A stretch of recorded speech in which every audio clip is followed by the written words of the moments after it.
Hello, I'm Dr. Andrew Chappell, and today I'm going to speak to you about contest prep, expectations, and the struggles that people come up against while they're taking part in a bodybuilding contest prep. Now, this is a thing which people often struggle with.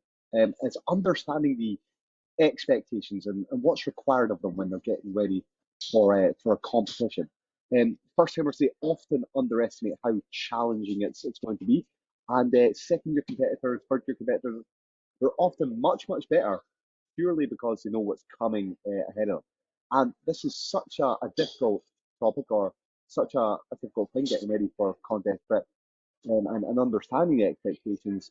And this is why there are so many articles on ProPrep's website devoted to this particular topic. So we've got this one here on athletes' reflections of their first season, which is well worth going and reading. This is what athletes have said about their contest preps, how they've got on over the course of the contest prep. There's this one here, which talks about the physiological consequences of contest prep and the psychological, all the different things that occur to the human body while you get ready for competition. You have very low body fat levels.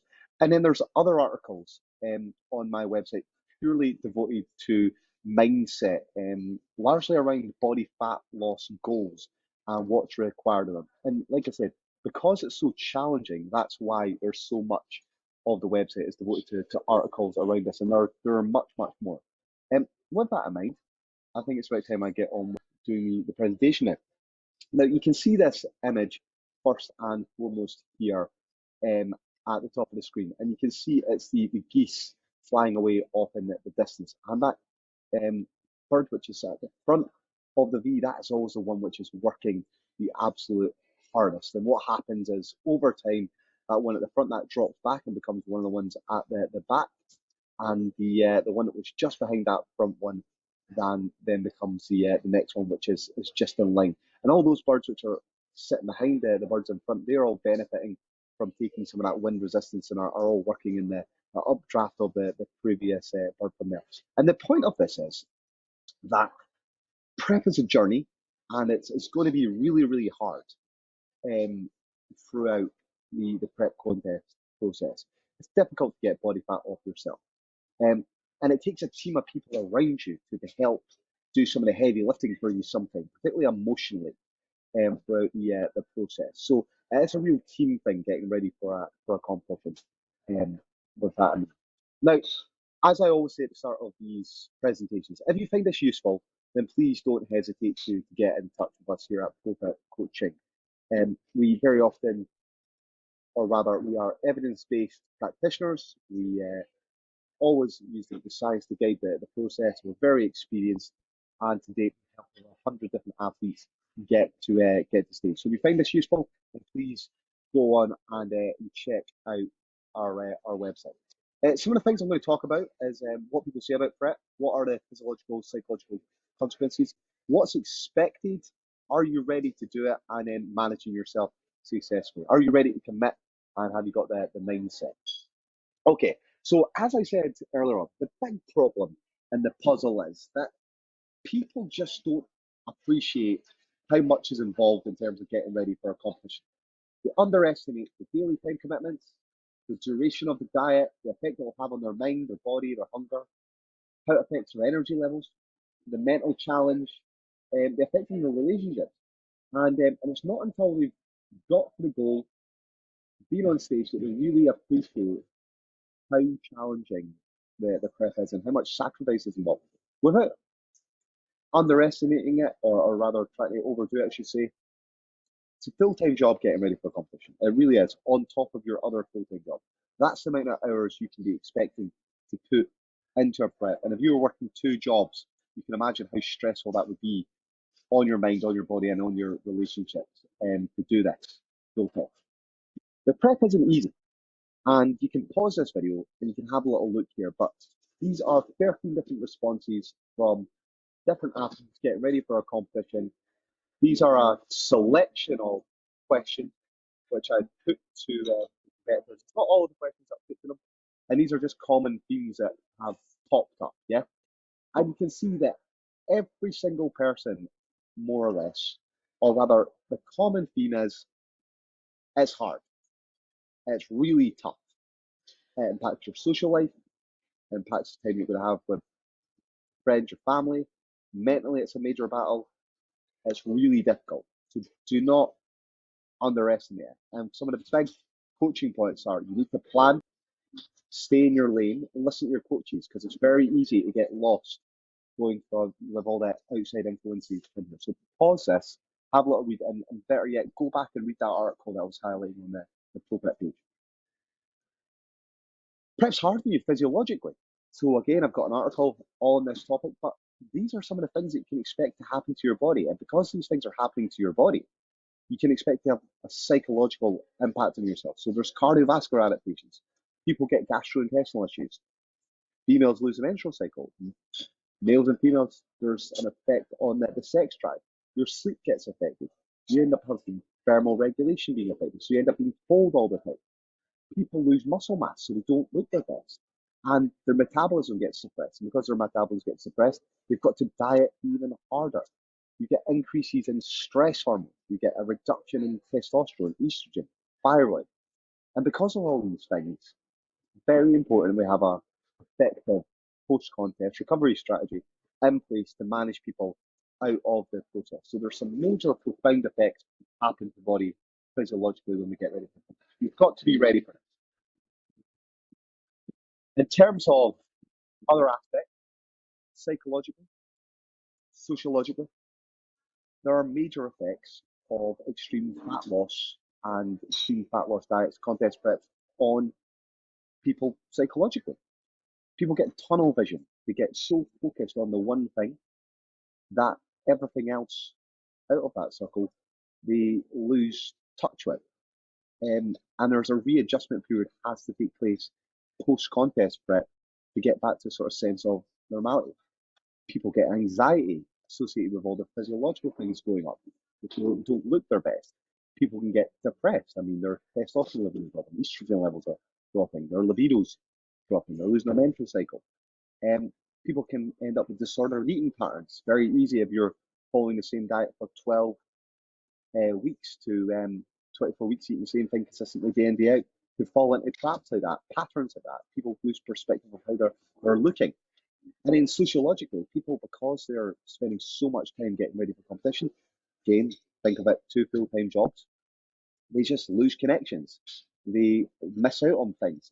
They can struggle to get downtime. They lose their hobbies and they can end up socially isolating themselves during prep. So all of these things can happen during a contest prep from now. Prep is tough, and genuinely, if you've never done this before, lost a lot of body fat, got down to your lowest body fat levels, it'll be probably one of the hardest things you've ever done. It literally can be life changing because you're adopting a completely new lifestyle, and anything less than 100% commitment, and you can expect not to do well at one of these events. But people have got different motivations for doing these competitions. Of course, there are internal factors, external factors, but you need to have a strong internal drive to do this stuff. You need to have your strong why, otherwise you'll just not do it. You'll just not work the 2 jobs getting ready for a competition prep. Yeah? That probably also says, sorry, the type of competitor you are also probably says about a lot about how much you're prepared to put to this. But if you want to be one of the best competitors around, then you have to give it absolutely everything. Have to. Now, because you're going to be working 2 jobs, getting ready for a competition, because you're going to be spending so much time getting ready for these competitions, you need to make sure that you've got all your ducks in a row. So you need to be set up and ready to be in a position that you can do this. So you need to have a lot of resilience for how hard this is going to be. And stress. If you've got injuries, you're lacking the free time, you're unhealthy, you've got health conditions, you've not got a stable work life, you're doing shift work, you don't have understanding friends and family, you don't have the income to do this, you're going to struggle. You really are. If you want to be your best, you need to get your ducks in a row to be ready for prep. And if you don't have all your ducks in a row, and you've not got a 16 to 32 week free schedule where you can commit to this, then you're going to struggle. And I've sat down with people before and I've asked them they've asked me about preps. They've told me that they're going on holiday, they've then got a stag do, they've got a wedding, they've got a work commitment, someone like that for a 16 to 32 week period. They're not going to manage to do a prep because they just won't have the consistency to follow a plan. Now, fat loss plan, that's different, but getting ready for bodybuilding contests, physique contests, probably not going to happen. Okay, so with all that in mind, in order to be competitive, I said this already, you need to be your best self. You have to be your best self. If you're not giving it 100%, then someone else is. There are people taking part in these competitions who have got the best physiques in their area, best physiques in their gym, the best physiques in their county, the best physiques in their country. And they're going into these competitions with tunnel vision, laser focus. This is their job, this is their dream, this is what they love doing. And if you've not got that same mental outlook, that same mental approach, that you're trying to be your absolute best and you're prepared to do absolutely everything, then all these other people, they'll just place ahead of you. You have to give it 100%, otherwise you'll just not be competitive. You don't want to be someone showing up on the day at the competition who loses out on a placing or potentially even looks out of place, like you don't belong on that stage. And that's one of the worst feelings you can be if you've not given it 100%, because the only person you've got to blame here really is yourself. Now, these competitions, they're won by such small margins, small margins. And the majority of the time, you're going into a contest, you're probably not always going to win. So my competitive record, I've done 31 contests, I've competed against some of the best competitors in the world. I've been competing for British titles, world titles, probably for the last 10 years. And my record is 31 shows, and you can see here from percentages, I've only ever won half my competitions. So the other half of the time, I wasn't winning competitions. I was either coming seconds or thirds. So you need to do everything you can be to be successful. And I'm putting in a lot of hours as a pro bodybuilder. I'm doing a lot of stuff. And even I'm struggling to win all of the time as well. Competitions come down to such small margins. It's about who poses the best, who's the most conditioned, who was slightly bigger, who had the better tan. These things all matter. So you have to put the work into these things. And you can control all these things. You can get great at posing. You can have excellent conditions. You can develop mental toughness and resilience. You can be well prepared, well organized for all scenarios. You can schedule things to fit everything in. You can be consistent and get every training session, every meal in, every cardio session. If you do all those things, then you can be a very, very good competitor. It's that classic expression of hard work beating talent, yeah? If talent doesn't work hard. And like I said before, you don't want to be that guy or that girl on stage who just goes up there and just does not look like they belong. Who's out of shape, who's not conditioned, doesn't belong up there. So you don't want to be there. You also don't want to be that person that misses out just because they weren't conditioned enough and you've just blew your diet, yeah? Things you can't control, look, you can't control your genetics, how round your muscles are, your insertions, if you've got a perfect skeleton, what anybody else looks like, but you can control yourself. So you've got agency over those things. So those are the things you really need to focus on the most. And look, it takes time. It takes time to be a good competitor. To see this radar plot here that I've given you. So year 1, year 2, year 3. Developing all the different aspects of what it takes to be a great athlete. You don't have it in year 1, but you learn over time. So you should be hard on yourself, but equally speaking, when it comes to prep, you still need to have extremely 100% adherence, yeah, and you'll get better at those other things over time. Now, losing body fat, getting in shape, it's all about consistency. It's all about consistency, and you can see this fire analogy. I heard Chris Aceto talk about this years ago, and he's so true of this.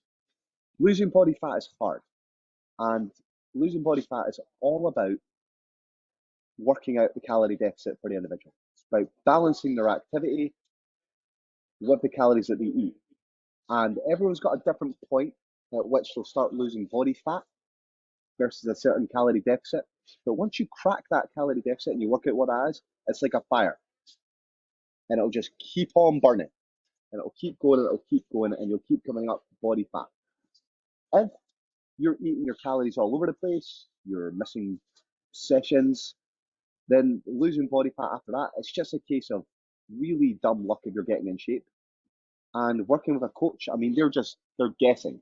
It's guesswork as to what they're doing in terms of calories. And that's not a good place they want to be in because they can't predict if you're going to lose weight from 1 week to the next week. So it's absolutely vital that you follow the plan consistently. In terms of expectations, okay? So it's about hitting consistent fat loss milestones. So it'll be about, are your measurements coming down? Are you looking leaner in your pictures? Is your body weight changing? Are your skin folds changing? And look, genetics and lifestyle matter. If you've got kids, shift work, what your occupation is. All these things impact your ability to hit these targets.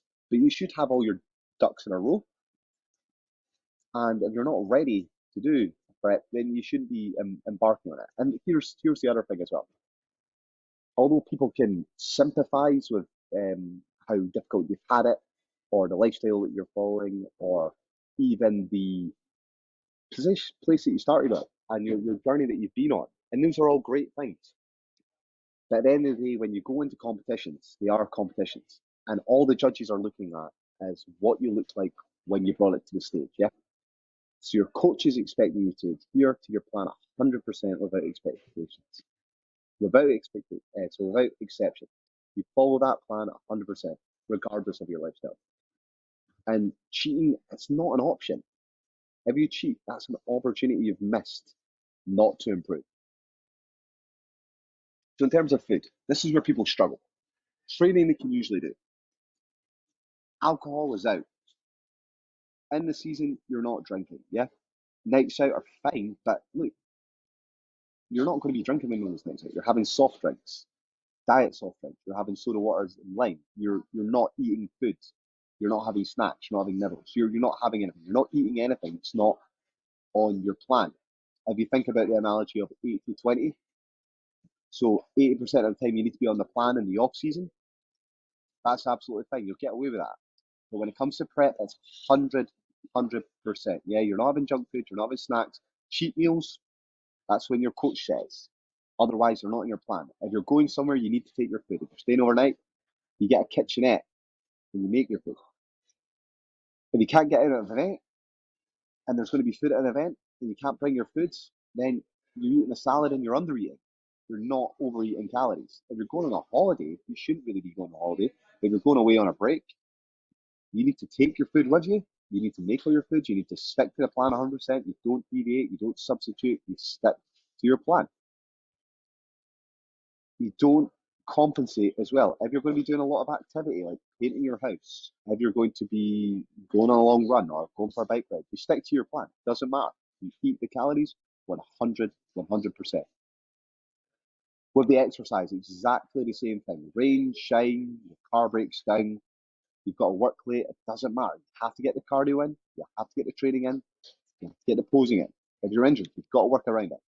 Trained 2021 season, sorry, 22 season.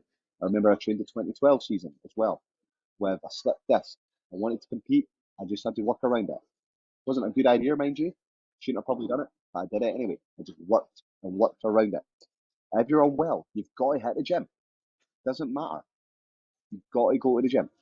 If you're in your bed and you're dying, that's a different story. But if you've just got a cold, then you're training. Menstrual cycle.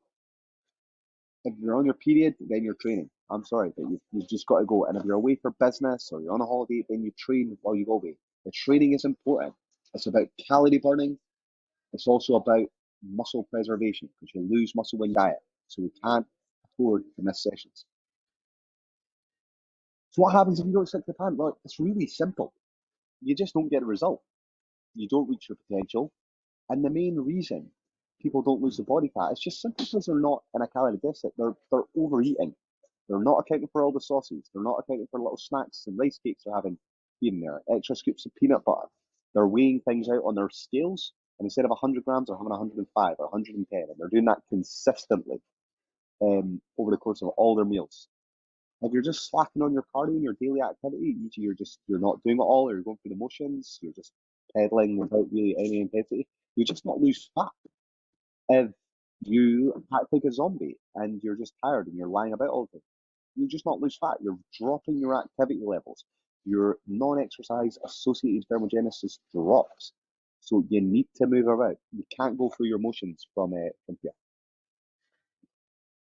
Consistency is what gives you the result. Inconsistency ruins fat loss. Don't be a weekend warrior. So the two examples we've got here, you can see the graph on the left, you've got a calorie deficit in green, you've got your calorie surplus in pink, and if you spend periods of time going above that maintenance and eating excess calories, that will significantly slow down your fat loss, even if the average calories is still lower than maintenance. That will negatively affect you. Although sometimes people do all right with carb cycles. But if you're someone that's stubborn in terms of giving up body fat, this will not help you. The graphic on the right, you can see here, we've got a calorie deficit of 1,500 calories. If you just overeat, then you'll just simply be at the 2,000 calorie threshold.